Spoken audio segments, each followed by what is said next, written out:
Assalamualaikum warahmatullahi wabarakatuh. Perkenalkan, nama saya Bunga Putra Zahra dari Program Studi Administrasi Publik Non-Reguler Universitas Muhammadiyah Sukabumi. Di sini saya akan mempresentasikan materi yang berjudul Hukum Administrasi Negara. Pengertian hukum menurut R. Suroso, hukum adalah himpunan peraturan yang dibuat oleh pihak berwenang dengan tujuan mengatur tata kehidupan masyarakat.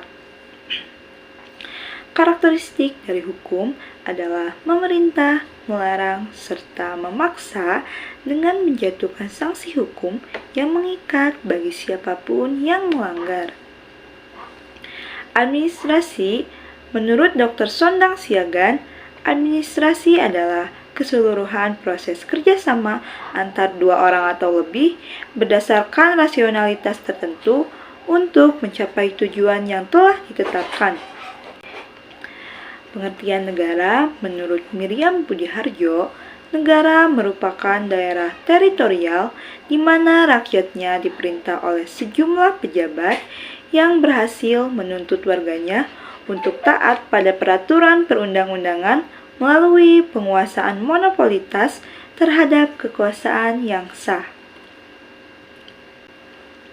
Hukum administrasi negara adalah keseluruhan peraturan yang mengatur tentang aparatur pemerintah dalam melakukan berbagai aktivitas atau tugas-tugas negara guna mencapai tujuan yang telah ditentukan. Tujuan hukum administrasi negara ada dua. Yang pertama, memberikan batasan dan kewenangan terhadap pejabat administrasi negara. Yang kedua, memberikan perlindungan terhadap rakyat atau badan hukum perdata dari tindakan sewenang-wenang pejabat administrasi negara. Fungsi hukum administrasi negara ada 5.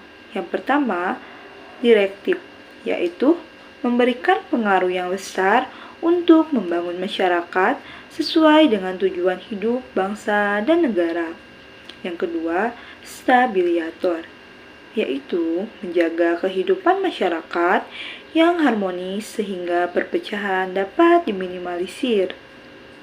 Yang ketiga, ada preventif, yaitu untuk menyempurnakan tindakan atau perilaku masyarakat luas dan lembaga negara yang berlaku sebagai administrasi negara.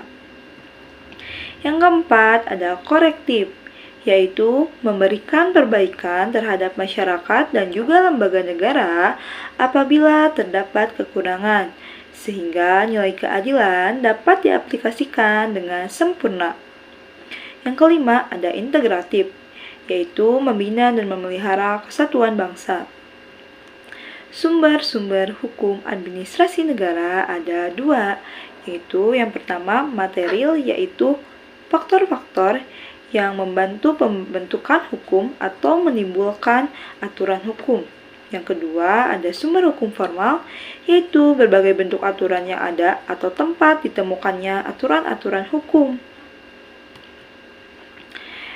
Sumber hukum material ada 3. Yang pertama, sumber hukum historis, yaitu sumber pengenalan hukum dan sumber di mana pembuat undang-undang mengambil bahan dalam pembentukan peraturan perundang-undangan.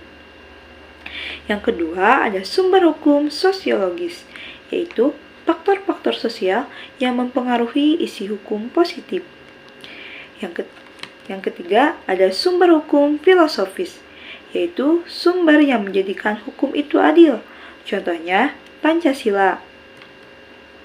Sumber hukum formal ada 7. Yang pertama, Undang-Undang Dasar 1945. Yang kedua, TAP MPR. Yang ketiga, Undang-Undang atau Peraturan Pengganti Undang-Undang. Yang keempat, Peraturan Pemerintah. Yang kelima, Peraturan Presiden. Yang keenam, peraturan daerah provinsi. Yang kelima, peraturan daerah kabupaten atau kota. Sumber hukum di Indonesia ada 5. Yang pertama, Pancasila sebagai sumber hukum dari segala sumber hukum.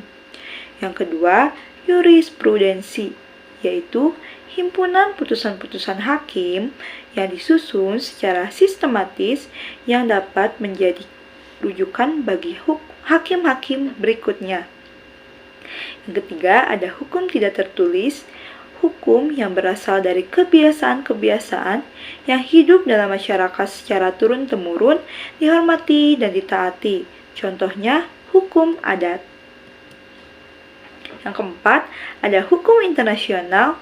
Hukum internasional terbagi menjadi dua. Yang pertama, hukum internasional publik yang bertugas mengatur hubungan hukum yang terjadi antar negara dan organisasi. Yang kedua, ada hukum internasional privat atau hukum perdata mengatur tentang hubungan hukum antar individu dan dalam keperdataan atau privat. Yang kelima, ada doktrin, yaitu pendapat yang dikemukakan para ahli hukum untuk menyikapi fenomena yang terjadi setiap waktu. Ruang lingkup hukum administrasi negara menurut Prajudi Atmosudjojo, yaitu yang pertama ada hukum tentang dasar-dasar dan prinsip-prinsip umum daripada administrasi negara. Yang kedua ada hukum tentang organisasi dan administrasi negara. Yang ketiga ada hukum tentang aktivitas-aktivitas administrasi negara yang bersifat yuridis.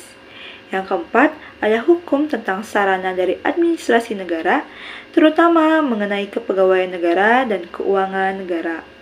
Yang kelima ada hukum administrasi pemerintahan daerah dan wilayah atau hukum administrasi kepegawaian, keuangan, material, dan perusahaan negara. Dan yang terakhir ada hukum tentang peradilan administrasi negara. Bidang pokok hukum administrasi negara ada 4. Yang pertama, hukum tata pemerintah. Yang kedua, hukum tata keuangan. Yang ketiga, ada hukum hubungan luar negeri. Dan yang keempat, ada hukum pertahanan negara dan keamanan umum. Objek hukum administrasi negara terbagi menjadi 2. Yang pertama, hukum administrasi negara heteronom, yaitu semua aturan hukum yang mengatur tentang organisasi pemerintahan negara. Hukum administrasi negara yang merupakan bagian dari tata hukum negara. Yang kedua, ada hukum administrasi negara otonom, yaitu aturan-aturan hukum yang dibuat oleh aparat pemerintahan yang bersifat istimewa. Subjek hukum administrasi negara ada 5. Yang pertama, pegawai negeri. Yang kedua, jabatan. Yang ketiga, jawatan, dinas, badan usaha milik negara atau badan usaha milik daerah. Yang keempat, daerah provinsi, kota, atau kabupaten. Dan yang terakhir, ada negara. Sekian presentasi materi dari saya. Mohon maaf apabila ada kekurangan dan kesalahan. Wabillahi taufiq wal hidayah. Wassalamualaikum warahmatullahi wabarakatuh.